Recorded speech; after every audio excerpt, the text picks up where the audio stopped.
మత్తయి రాసిన సువార్త 11వ అధ్యాయం 28వ వాక్యం. ప్రయాసపడి భారము మోసుకొనుచున్న సమస్త జనులారా నా యొద్దకు రండి,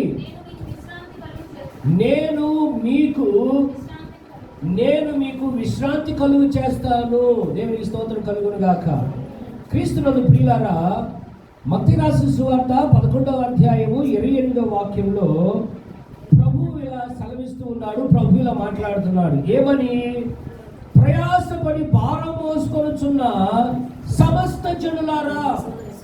ప్రియులను గమనించండి, యేసు ప్రభు వారు ఈ ప్రపంచానికే ఒక పిలుపునిస్తున్నాడు, ఈ లోకానికే ఒక పిలుపునిస్తున్నాడు, ఈ లోకంలో ఉన్నటువంటి మనుషులందరికీ ఒక పిలుపునిస్తున్నాడు. అందరిని పిలుస్తున్నాడు, దేవుడు పిలుస్తున్నాడు.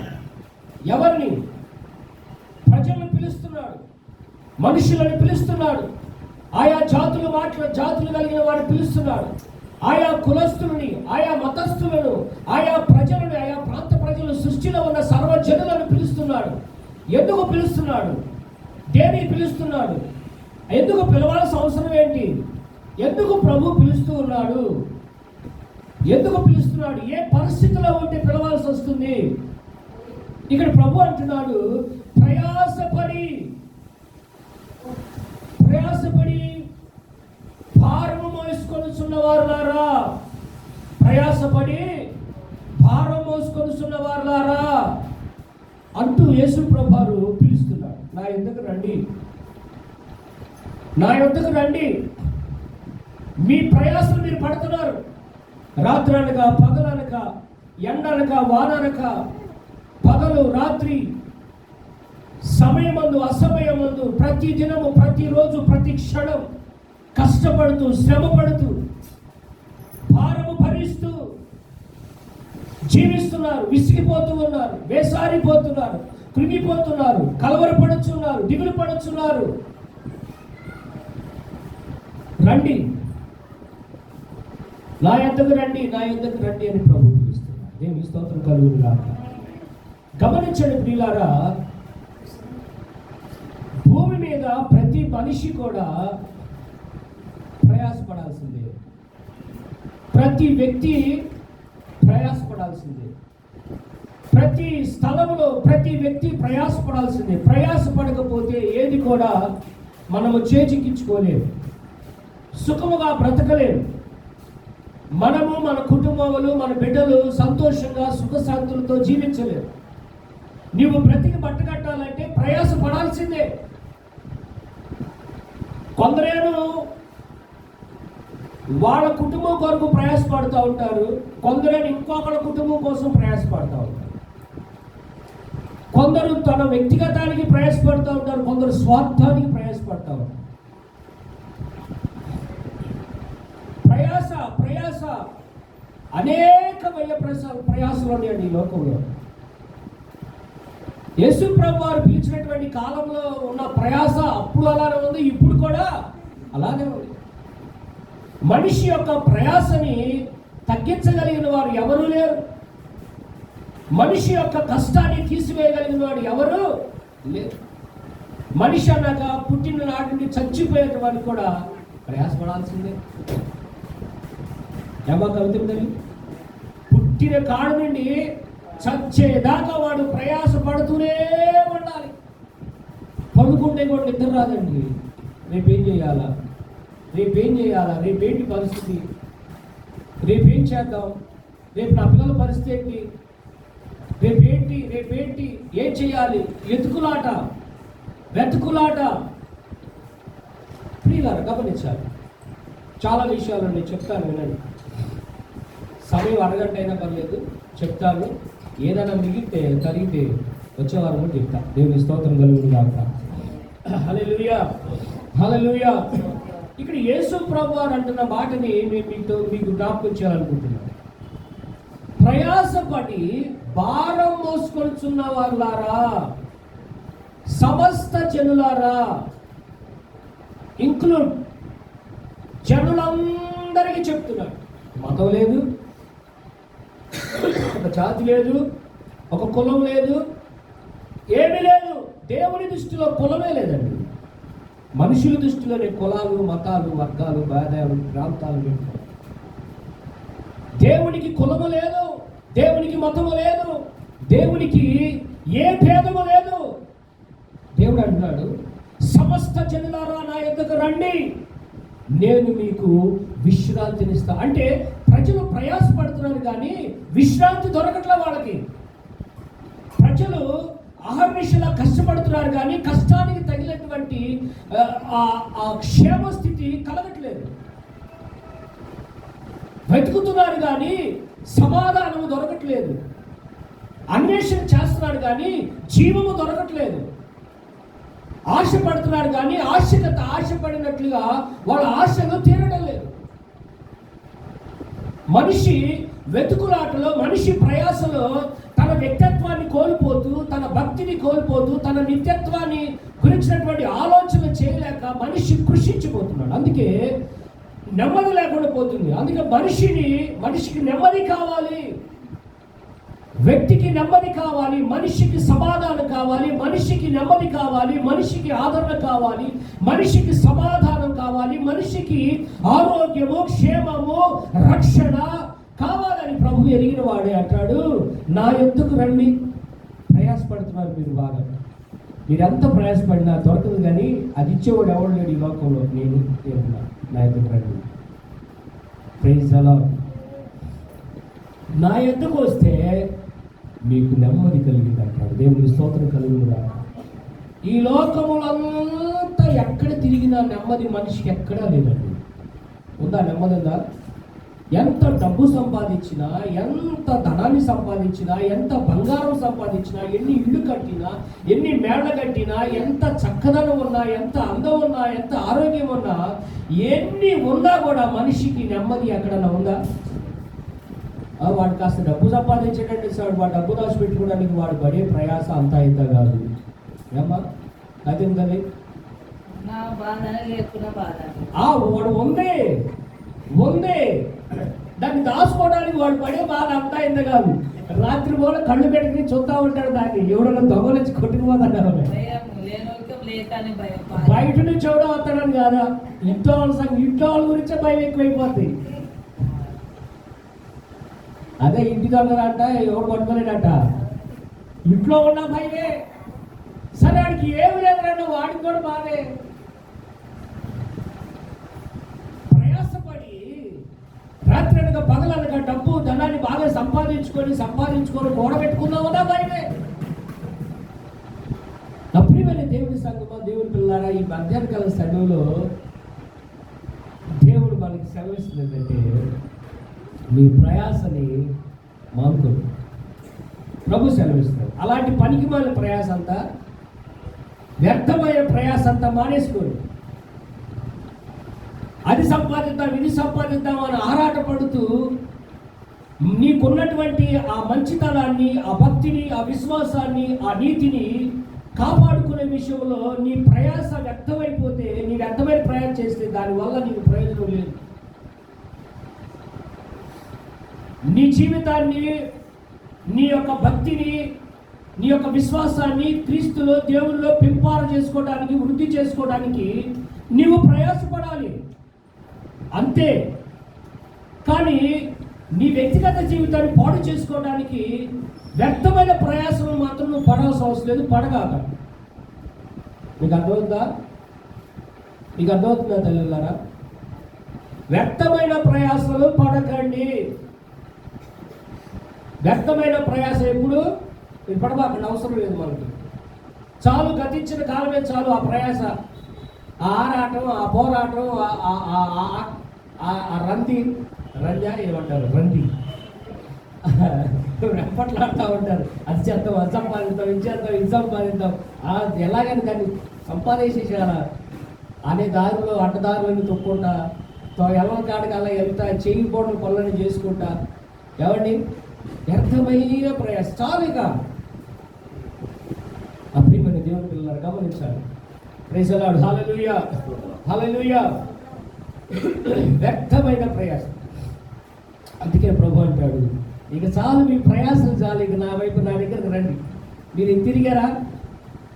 అటు అటు భూమి నలుదిక్కులు తిరిగినా మీకు నెమ్మది దొరకదు, మీకు రక్షణ దొరకదు, మీకు క్షేమం దొరకదు, మీ పాపములకు ప్రాయశ్చిత్తం క్షమాపణ దొరకదు, మీకు ఎంత ఉన్న నెమ్మది నీకు దొరకదు. మీరు ఎక్కడ తిరిగినా ప్రయోజనం. నా దగ్గరికి రండి, నా వైపు తిరగండి, నా దగ్గరికి రండి, నేను మీకు విశ్రాంతి ఇస్తాను. దేవునికి స్తోత్రం కలుగును గాక. నేను నా ద్వారా మీకు విశ్రాంతి కలిగింది. నా యొద్దకు వచ్చి మీరు ప్రయాసపడండి. Praise the lord. దేవుళ్ళో ప్రయాసపడటం వేరు, లోకంలో ప్రయాసపడటము, లోకంలో పడే ప్రయాసంతో కూడా వ్యర్థమే. అది మాత్రం వాస్తవం, గుర్తుపెట్టుకో. దేవుళ్ళో పడే ప్రతి ప్రయాస అది ఎప్పటికీ వ్యర్థం కాదు. అర్థమవుతుందా? వ్యర్థమవుతుందా తల్లి? అదే మనం చదువుకున్నప్పుడు కొరింథీయులకు రాసిన మొదటి పత్రిక 7 15వ అధ్యాయము 58వ వాక్యం చదవండి. కాగా నా ప్రియ సహోదరులారా, నీ ప్రయాసము ప్రభునందు వ్యర్థము కాదని ఎరిగి స్థిరులను కదలని వారునై ప్రభు కార్యాభివృద్ధి యందు ఎప్పటికీ ఆసక్తులై ఉండండి. చప్పుడు కొట్టి దేవుని కనపడతాం. హల్లెలూయా. ప్రభునందు మీ ప్రయాస వ్యర్థము కాదని ఎరగండి. ఎరిగి ప్రభునందు మీరు స్థిరులను కదలని వారై ఉండండి. ప్రభు కార్యాభివృద్ధి యందు. ఏ కార్యము? ప్రభు కార్యాలు, ప్రభు చేసే మేలు, ప్రభు చేసే అద్భుతాలు, ప్రభు నడిపించే నడిపింపు, ప్రభు సన్నిధిలో ఉన్నటువంటి ఆధ్యాత్మిక ఎదుగుదల యొక్క అనుభవాలలో మిమ్మల్ని మీరు కదలకుండా స్థిరంగా ఉండండి ప్రభువులో అని చెప్తున్నాడు ప్రభు. హల్లెలూయా. మీకు అర్థమవుతుందా? ప్రభు కార్యాభివృద్ధి మీరు ఎప్పటికప్పుడు ఆసక్తులై ఉండండి. మీ ఆసక్తి తగ్గని మాకండి. దేవుని కొరకు ప్రయాసపడండి, దేవుని రాజ్యం కొరకు ప్రయాసపడండి, దేవుని సంఘం కొరకు ప్రయాసపడండి, సువార్త కొరకు ప్రయాసపడండి, దేవుని రాజ్య విస్తరణ కొరకు ప్రయాసపడండి, నీ కుటుంబ క్షేమం కొరకు, నీ బిడ్డల క్షేమం కొరకు ప్రయాసపడు. రాత్రనగా పగలనగా ప్రయాసపడడం మంచిదే, తప్పు లేదు. అట్ ద సేమ్ టైం దేవుని కొరకు కూడా ప్రయాసపడాలి. అందుకంటాడు అపోస్తలుడు పౌలు గారు, ప్రభునందు మీ ప్రయాస వ్యర్థం కాదు. నువ్వు దేవుని కోసం ఎంత పడుతున్నావో ప్రయాస దేవుడికి తెలీదా? ఏ పూజ, నువ్వు దేవుని కోసం ప్రయాసపడుతున్నావు దేవుడికి తెలీదా? నీవు నీ కోసం ప్రయాసపడితే అది నీకే ప్రయోజనం. దేవుని కోసం ప్రయాసపడ్డావు అనుకో, అది మరింత ప్రయోజనం. Praise the lord.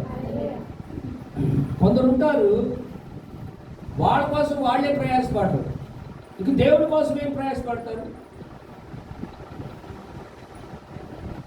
దేవుడు చెప్తున్నాడు, వాక్యం సెలవిస్తా ఉంది, ప్రభునందు ప్రయాస ఎప్పటికీ వ్యర్థం కాదు.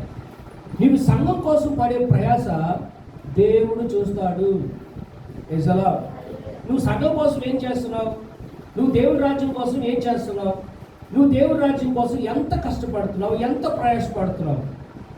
ఇక జీవితాంతము నెల మొదటి 1వ తారీఖు నుంచి చివరి 30వ తారీఖు దాకా నీ కుటుంబం కోసం కష్టపడితే దేవుడి కోసం ఎప్పుడు కష్టపడతావు? దేవుడి కోసం కష్టపడటం ఏంటి తెలుసా? వారం రోజుల్లో 6 రోజులు కష్టం అంతా నేనే తింటున్నాను యేసయ్యా. 6 రోజుల్లో 1 రోజు కష్టం నీవిస్తేనే కదా నాకు ఇచ్చిందని దేవుని సేవకి 1 దినము కష్టాన్ని నువ్వు హెచ్చరించగలిగితే అది దేవుని కొరకు ప్రయాసపడినట్టు. హల్లెలూయా. ప్రభువునందు ప్రయాస అన్నాను చూసావా? అదే ప్రయాస. ప్రభు కార్యాభివృద్ధి అందు మీరు ఎప్పటికప్పుడు ఈ విషయంలో ఆసక్తి కలిగి ఉండాలి. ముసుగుది. హల్లెలూయా. అంటే ముసుకేసింది. హల్లెలూయా. ఆమా మా పెద్ద బిడ్డలేండి. Praise the lord. హల్లెలూయా. మన సంఘానికి సీనియర్ ఒకటి శారమ్మ తల్లి పంపిస్తున్నా. హల్లెలూయా. దేవునికి చేతులు ఎత్తి స్తోత్రం చేయలేదామా? హల్లెలూయా. నిద్రపోవచ్చు, హ్యాపీగా నిద్రపోవచ్చు. ఎందుకంటే ఇది యెహోవా ఒకటి దేవుని సన్నిధి. నేను తిరగట్లేదు కాదు, అయినా నిద్ర వస్తుంది. హల్లెలూయా.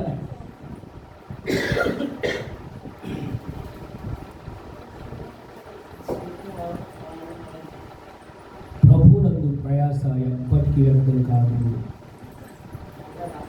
దేవుడు కోరుకుంటున్నటువంటి ప్రయాస, దేవునికి ఇష్టమైనటువంటి ప్రయాస, దేవుడికి నచ్చని ప్రయాస ఇది. మత్తయి రాసిన సువార్తలో 11:28 చదువుకున్నాం కదా. ప్రయాసపడుతున్నారు భారం మోసుకుంటూ సమస్త జనులు. ఏ భారం మోస్తున్నారు తెలుసా? ఏ పాపము హృదయంలో, పాపము మనసులో, పాపము దేహములో, ఆ పాపము శాపము నెత్తి మీద పెట్టుకొని ప్రజలు తిరుగుతూ ఉన్నారు, ప్రయాసపడుతున్నారు, ఆస్తులు సంపాదిస్తున్నారు, ధనాన్ని సంపాదిస్తున్నారు, పోగేసుకుంటున్నారు, వెండి బంగారం సంపాదిస్తున్నారు, ఇళ్ళు సంపాదిస్తున్నారు. కానీ ప్రయోజనం పోతలు పట్టుకుపోతారా? శాపం పాపం తప్ప ఏ పట్టుకుపోవట్ల ప్రయాసపడి సంపాదించినంతా మేడం. కాస్త కొడుకులకి ఇద్దామంటే వాడు తాగి తందనాలు ఆడి మొత్తం నాశనం చేసుకుంటాడు. సరే కూతురికి ఇద్దామంటే అల్లుడు వచ్చి ఆడెత్తాడు, ఆడేం చేస్తాడు ఆడికి అర్థం కాదు. ఇప్పుడు అంతా చూస్తున్నాం కదండి, ఇప్పుడు లోకంలో చూస్తున్నాం కదా. అల్లుడు కూతురు, అల్లుడు కొడుకు జాయిన్ అయిపోయి అత్తమామను చంపేయటం, ఆస్తి వచ్చిందని. ఇదొక దరిద్రపు ఆలోచన, దరిద్ర ప్రయాస. ఇదొకటి పేపర్లో చూస్తున్నామండి, మీడియాలో చూస్తున్నాం. ఇప్పుడు భయంకరమైన ఎక్కడెక్కడ ఉన్న న్యూస్, అందులో మూలంలో న్యూస్ కూడా వెలుగులోకి వస్తుంది. ఇప్పుడు ఆస్తి కోసం కొడుకు అల్లుడు ఏకీపించి తల్లిదండ్రులను చంపిన వృత్తాంతమా, వేదాంతమా న్యూస్లో అండి. ఇది నేను చేసింది కాదు, నేనేదో క్రియేట్ చేసింది కాదు. న్యూస్ వార్తావాహులు వాళ్ళకి తెలియజేస్తాం. ప్రియమైన బిడ్డలారా గమనించండి, నువ్వు ప్రయాసపడి రాత్రాలుగా పగలనగా సంపాదించినంత కూడబెట్టి తల్లిదండ్రులు బిడ్డలకి ఇస్తుంటే, కూడబెట్టి ఎప్పటికైనా బిడ్డలకి ఇస్తే అది కూడా వ్యక్తమే రాదు. నీ ఎమ్మటికి ఏది? నీవు దేవుని కోసము ప్రయాసపడి దేవుని కోసం చేసిన ప్రయాస అది వెలుగులోకి వస్తుంది. హల్లెలూయా. దేవుని రాజ్యంలో, దేవుని యొక్క సన్నిధిలో దేవుని కొరకు చేసిన ప్రయాస, దేవుని కొరకు పడిన కష్టం, దేవుని కొరకు పడిన ప్రయాస, దేవుని రాజ్యం కోసం, సువార్త ప్రకటన కోసం, సంఘక్షేమం కొరకు, పరిచర్య ధర్మము జరుగుట కొరకు, మందిరములో పరిచర్య ధర్మం, యాజక ధర్మం జరుగుట కొరకు నీవు విశ్వాస జీవితంలో నువ్వు పడిన ప్రయాసం చూసావా? అది వెలుగులోకి వస్తుంది. Praise the Lord. ఆ ప్రయాస దేవుడు నీలో కోరుకుంటున్నాడు. Praise the lord. ఏ ప్రయాస కోరుకుంటున్నాడు దేవుడు? ఏ ప్రయాస కోరుకుంటున్నాడు? ప్రభువునందు పడే ప్రయాసం దేవుడు కోరుకుంటున్నాడు. మాట చదువుతాను. మత్తయి ఆదికాండం 3:17-18 చదవండి.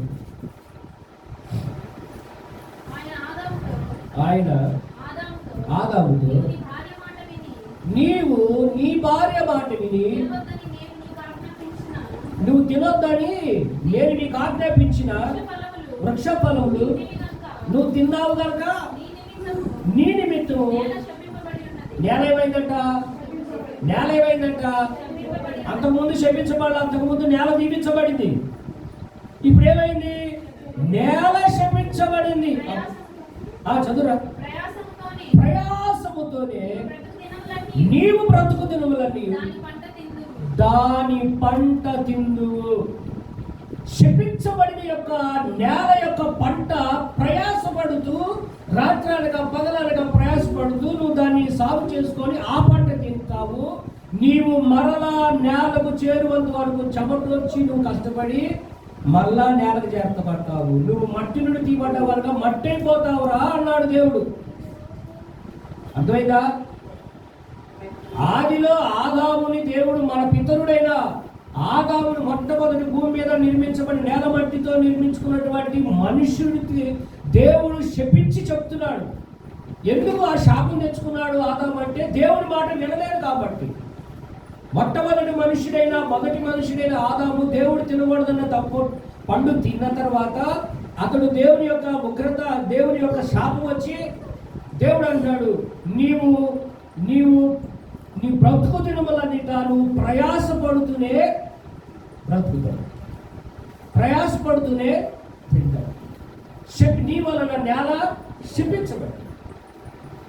కొందరి వల్ల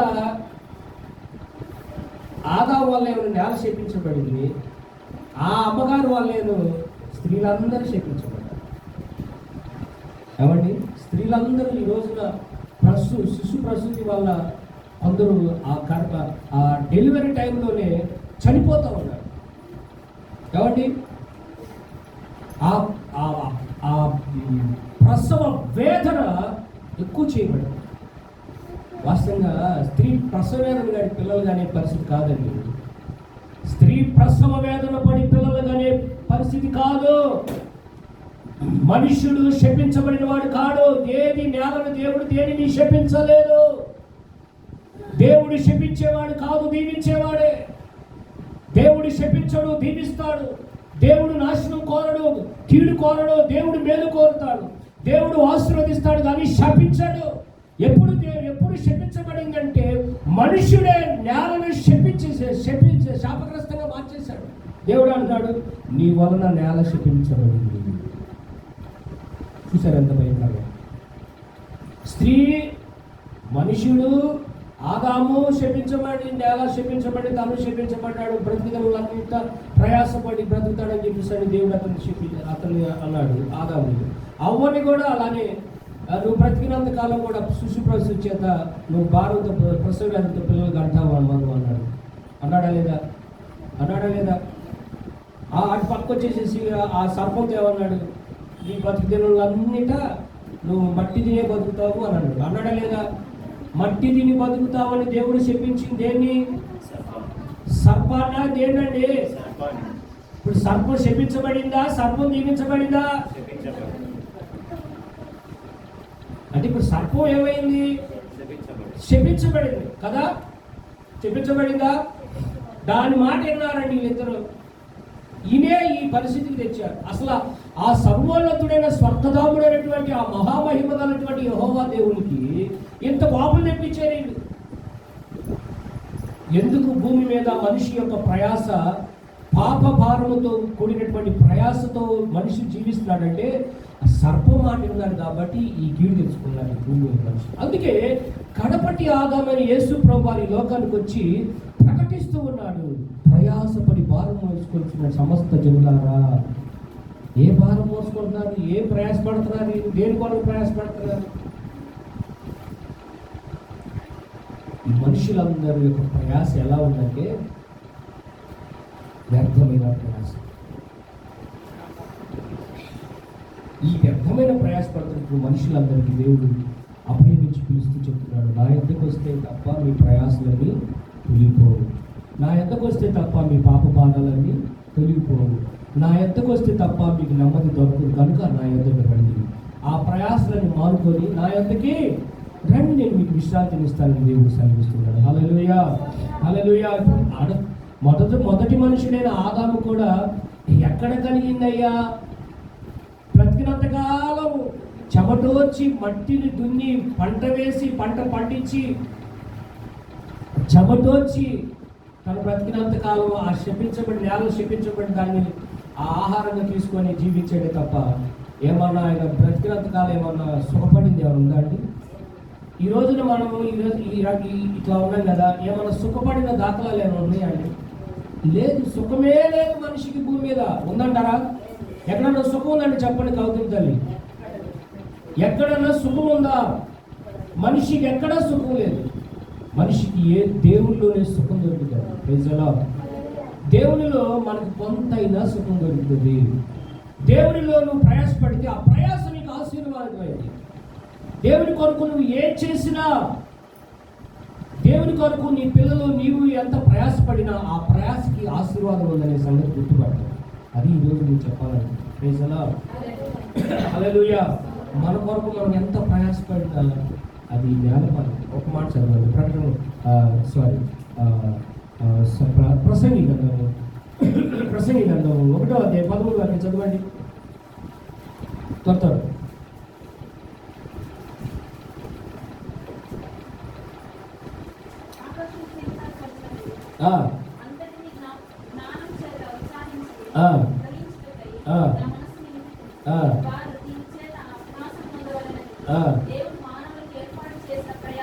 దేవుడు మానవులకు ఏర్పాటు చేసిన ప్రయాసను బహు కఠినమైనది. ప్రసంగి 2:11 చదువు. అప్పుడు నేను చేసిన పనులని వాటి కొరకై నేను పడిన ప్రయాసంతయు నేను నిదానించి వివేచింపి చూడగా అవన్నీ వ్యర్థమని అని ఒకడు గాలికి ప్రయాసపడినట్టుగాను ఆగిపడు. చాలు, గాలికి ప్రయాసపడినట్టుగా నాకు అగపడ్డది. గాలికి ప్రయాసపడ్డట్టు. అసలు ఈ మాట చెప్తుంది ఎవరు? నీలాంటి నాలాంటి అల్పమైన స్వల్పమైన వాడు కాదు, మహాజ్ఞాని. అయ్యగారు పేరే నేను కూడా పెట్టుకున్నాను. హల్లెలూయా. మహాజ్ఞాని సొలొమోను, దావీదు కుమారుడు, ఇశ్రాయేల్ ప్రజల్ని 40 సంవత్సరాలు సమాధానంగా ఏలినటువంటి సమాధానపు రాజు సొలొమోను. అంటే సమాధానం అని. హల్లెలూయా, హల్లెలూయా, చెప్పండి హల్లెలూయా. దైవ జ్ఞానాన్ని పొందినటువంటి సొలొమోను జ్ఞాని అంటాడు, భూమి కింద మానవుడు పడేటువంటి ప్రతి ప్రయాస దేవుడు నియమించిందే ప్రయాసపడుతున్నాడు, ఇదంతా వ్యర్థమే అంటున్నాడు. రాజైన సొలొమోను గారు పట్టణాలు కట్టించాడు, గోపురాలు కట్టించాడు, రాజ్యాన్ని పరిపాలించాడు. అంత పెద్ద మేధావి గొప్పవాడు అనేటువంటి ఈ మనిషి కూడా ఏమన్నాడంటే, నేను పడిన ప్రయాస అంతా నిదానించి చూస్తే గాలికి ప్రయాసపడినట్టే ఉందన్నాడు. ఇక నువ్వు నేనెంత, మనం ఎంత అండి? మనం ఎంత? మన బ్రతుకులు ఎంత? మన ప్రయాస ఎంత? మన ఆరాటం ఏంది? మన పోరాటం ఏంది? మన ఏంది ఇది? ఇదంతా ఆలోచన చేయడం ఒకసారి. కలిగిన దాంతో తృప్తిపాటుగా తప్ప ఇది వేరేదేమి లేదు. పడితే ప్రభు కోసం ప్రయాసపడితే ఆశీర్వాదమే, కానీ మన కోసం మనం ఎంత ప్రయాసపడిన ప్రయాస అంతా కూడా ఒకనాటికి వ్యర్థమే. వ్యర్థమా? కాదండి. సొలొమోను జ్ఞాని అన్నాడు వ్యర్థమే. అలెగ్జాండర్ని గమనించండి. సరే, అలెగ్జాండర్ మేము చూడలేదండి, ఆయన ఆడ ఉన్నాడు, గ్రీక్ వీరుడు, ఆయన పోయాడు, ఆయన సంగతి మనకి ఎందుకులే, మనకు పాత్ర కొద్దిగా ఓకే మంచిది. నిన్నగాక మొన్న మన తెలుగు 2 రాష్ట్రాలని పరిపాలించాడు ముఖ్యమంత్రిగా, రెండోసారి ముఖ్యమంత్రి అయ్యాడు. ఫ్లైట్కి పోతా ఉన్నాడు విమానం.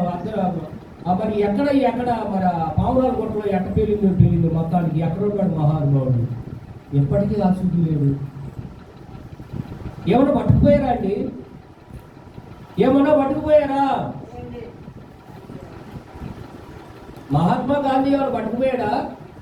స్వతంత్రాన్ని తెచ్చిన సమరయోధులు ఏమైనా పట్టుకుపోయారా భారతదేశాన్ని వాళ్ళతో పోతా? మన భారతదేశ సార్వభౌమ సంపదలన్నీ కూడా ఎవరన్నా పట్టుకుపోయారా? చెప్పండి. రాజీవ్ గాంధీ ఏమైనా పట్టుకుపోయాడా? ఇందిరాగాంధీ ఏమైనా పట్టుకుపోయిందా? వైఎస్ రాజశేఖర రెడ్డి గారు ఏమైనా పట్టుకుపోయారా? రేపో బాబు చంద్రబాబు నాయుడు గారిని కూడా పోతాడు. ఎవరు పట్టుకుపోతాడా? ఎవరు ఏది పట్టుకుపోరు. ఉన్నంతకాలం ప్రయాసపడతా ఉంటారు, ఏదో చేస్తూ ఉంటారు, కానీ ఎవడు కూడా పూసుకు పొలం ఎంటుకు కూడా పెట్టుకుపోరాడండి. ఒక వెంట్రుక కూడా మన ఎమ్మటి రాదు. ఈ విషయం మనం గుర్తించగలిగితే మనం ధన్యులమే. సొలొమోను జ్ఞాని అయిన సొలొమోను గారు అది గమనించాడు, గ్రహించాడు. ప్రభు పరిశుద్ధ గ్రంథం సెలవిస్తా ఉంది, ప్రభునందు ప్రయాస ఎప్పటికీ వ్యర్థము. అపోస్తలుడైన పౌలు గారు అంటున్నాడు, ప్రభునందు ప్రయాస వ్యర్థము కాదు. తిమోతి రాసిన 1వ పత్రిక 6వ అధ్యాయం 4వ వాక్యం చదవండి. ఇంకొకడు 6:12 తీసి చదవండి. అదే తిమోతి రాసిన 1వ పత్రిక 6:4 తీసుకుని చక్కగా చదవండి.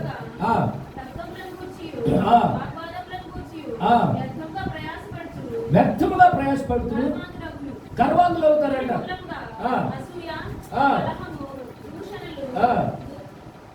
6:12 చదువుతారట. 6:12 విశ్వాస సంబంధమైన మంచి పోరాడము నిత్య జీవము చేపట్టుము.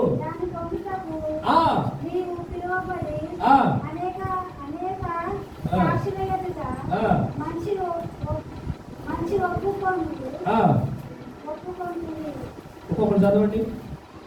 తిమోతి రాసిన 1వ పత్రిక 6:12 విశ్వాస సంబంధమైన మంచి పోరాడము నిత్య జీవమును దానిని పొందుటకు నీవు పిలువబడి అనేక సాక్షుల ఎదుట మంచి ఒప్పుకోలు ఒప్పుకొంటివి. సమస్తమునకు జీవధారకుడైన దేవుని ఎదుటను కొంత పిలాతు ఎదుటను ధైర్యముగా ఒప్పుకొని సాక్ష్యం ఇచ్చిన క్రీస్తు యేసు ఎదుటను మన ప్రభువు. చాలు నేను చదువుతాను. 11వ వాక్యం చదువుతాను. దైవజనుడా, నీవైతే వీటిని విసర్జించి నీతిని, భక్తిని, విశ్వాసమును, ప్రేమను, ఓర్పును, సాత్వికును సంపాదించుకున్నకు ప్రయాసపడుము. మనం దేని కొరకు ప్రయాసపడాలంట? దేన్ని సంపాదించుకోవడానికి ప్రయాసపడాలంట? చాలా మంది రాజ్యాలు సంపాదించడానికి ప్రయాసపడ్డారు. ఆ రాజుతో ఈ రాజుతో పొత్తు పెట్టుకొని. ఇప్పుడు మీకు తెలుసు కదా, మన ఆంధ్ర రాష్ట్రంలో ముఖ్యమంత్రి అవడానికి పొత్తు పెట్టుకున్నారు. ఒక్కడి మీద 100 కత్తులు అన్నట్టు పొత్తు పెట్టుకొని, అంతా పొత్తు పెట్టుకొని ముఖ్యమంత్రులు అయ్యారు ఇప్పుడు సింహాసనం కోసం.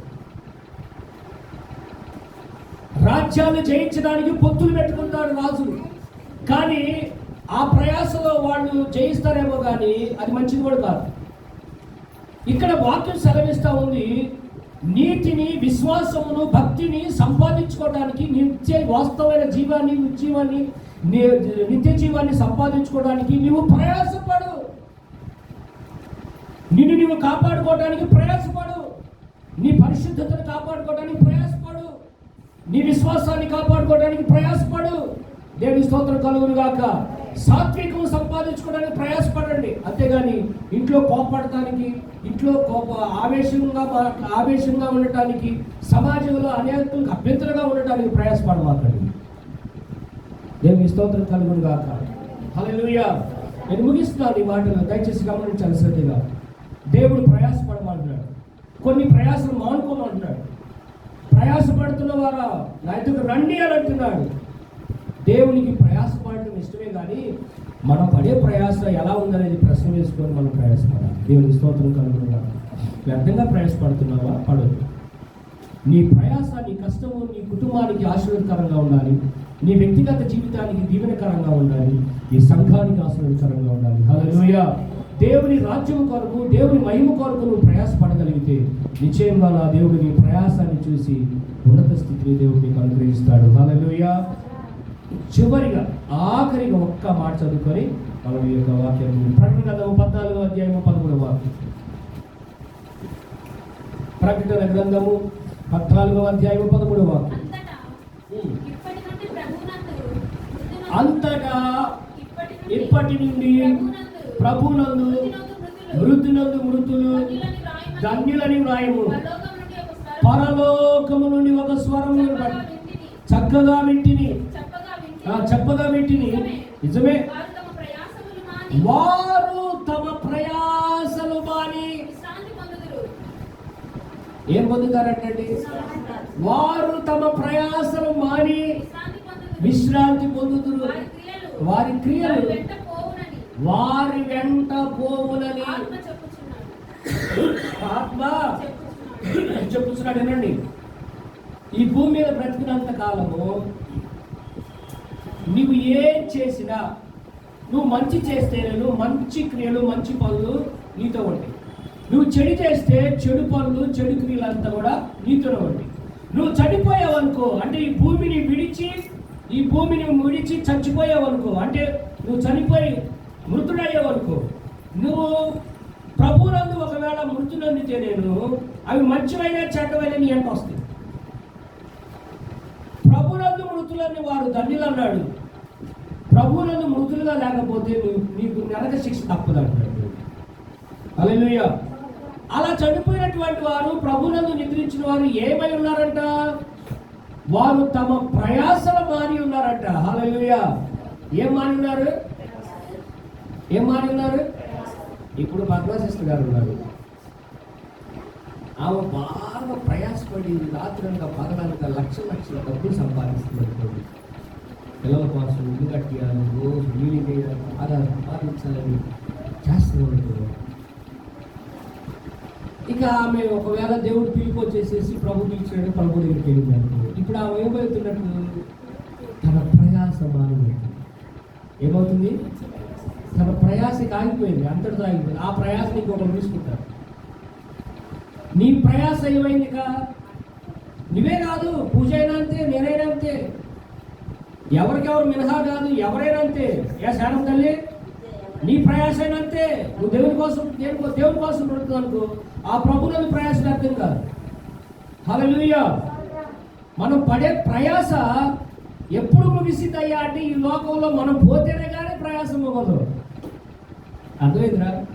ప్రయాస అనేటువంటిది ఒకటి తీసుకుంటూ వచ్చేది కాదు, మనం విడిచిపెడితే వచ్చేది. ప్రజలా అప్రియమైన దేవుని సంఘం, మనం దేని కోసం ప్రయాసపడుతున్నావు? నువ్వు ఎవరి కోసం ప్రయాసపడుతున్నావు? నీవు ఏదో పేరు ప్రఖ్యాతులు గొప్ప కోసం ప్రయాసపడతావు అనుకుంటే అది నీకు ప్రయోజనం లేదు. లోకం కోసం ప్రయాసపడతావు అంటే అది నీకు ప్రయోజనం కాదు. నీ ప్రయోజనం కోసం నువ్వు ప్రయాసపడితే కొంతమందికి నీకు అవసరం లేదు. ఇంకా చెప్పమంటారా? దేవుని రాజ్యం కోసం, దేవుని సంఘం కోసం, దేవుని పని కోసం, సువార్త కోసం కనుక నువ్వు ప్రయాసపడితే, నీ ఆధ్యాత్మిక జీవిత ఎదుగు కొరకు నువ్వు ప్రయాసపడితే, రాత్రనక పగలనక శ్రమ పడితే, ఆ ప్రయాస అది వ్యర్థము కాదు. వ్యర్థము, ప్రయాస వ్యర్థము కాదు. నువ్వు దేని కొరకు ప్రయాసపడాలనేది వాక్యం సెలవిస్తుంది. ప్రభు రాజ్యం కోసం మనం ప్రయాసపడుతుంది కాక, క్రీస్తు సువార్త సేవ కోసం మనం ప్రయాస పడుతుంది కాక. హల్లెలూయా చెప్పండి, హల్లెలూయా. కొరింథీయులకు రాసిన మొదటి పత్రిక 15వ అధ్యాయం 10వ వాక్యంలో ఒక మాట చదవండి. పౌలు గారి యొక్క ప్రయాస ఉంది అక్కడ. ఆ ఒక ప్రయాస చూద్దాం.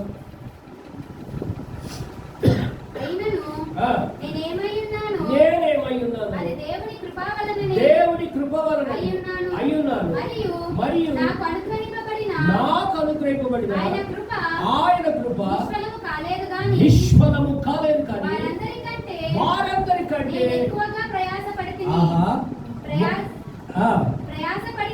ప్రయాసపడినది నేను కాదు, నాకు తోడై దేవుని కృపే. చెప్పండి కూడా దేవుని కనపడతాను. హల్లెలూయా, హల్లెలూయా.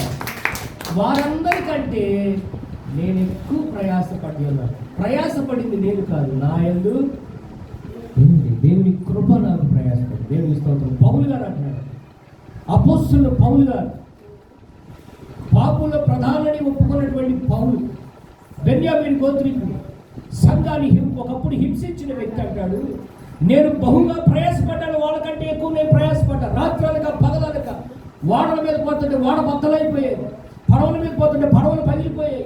ఆ పట్టణానికి వెళ్ళి సువార్త ప్రకటిస్తుంటే వాళ్ళు కొరడాలు తీసుకొని కొట్టేవాడు. ఒకరి దగ్గర 40 దెబ్బలు ఎన్నోసార్లు తిన్నాడు అపోస్తలుడు పౌలు గారు. ఎంత ప్రయాస! రాత్రనక పగలనక అరణ్యములో, ఎండల్లో, ఎడారుల్లో, స్నేహితుల చేత, రక్త సంబంధికుల చేత వెలివేయబడటం, కొట్టబడటం, నెట్టబడటం, కొన్నిసార్లు రాళ్లతో కొట్టబడటం. దేవుని రాజ్యం కొరకు తన పడిన ప్రయాస వ్యర్థమైందా? దేవుని కోసం ప్రయాసపడితే ఎప్పటికీ మన ప్రయాసలని దేవుడు చూస్తున్నాడు. హల్లెలూయా. పౌలు గారి ప్రయాసం దేవుడు చూసాడా లేడా? చూసాడా లేడా? నువ్వు పడే ప్రయాస దేవుడు చూస్తాడా లేదా? ఇప్పుడు అంత దూరంకి వెళ్ళి ఇంత దూరం ప్రయాసపడుకుంటా కష్టపడుకుంటూ వచ్చావా? దేవుడు చూడడా? అయ్యో నా బిడ్డ నా దగ్గరికి ఎన్ని బాధలున్నా నా దగ్గరికి వచ్చేసి ఆత్మవడానికి దేవుడు చూడడా? నీ ప్రయాసం తగిన ప్రతిఫలాన్ని దేవుడు ఖచ్చితంగా నీకు ఇచ్చును కాక. దేవుడు రాజ్యం కోసం ప్రయాసపడే వాళ్ళకి దేవుడు ఊరుకో. అందుకే పౌలు అంటాడు, నా కొరకు నీతి కిరీటం దాచబడి.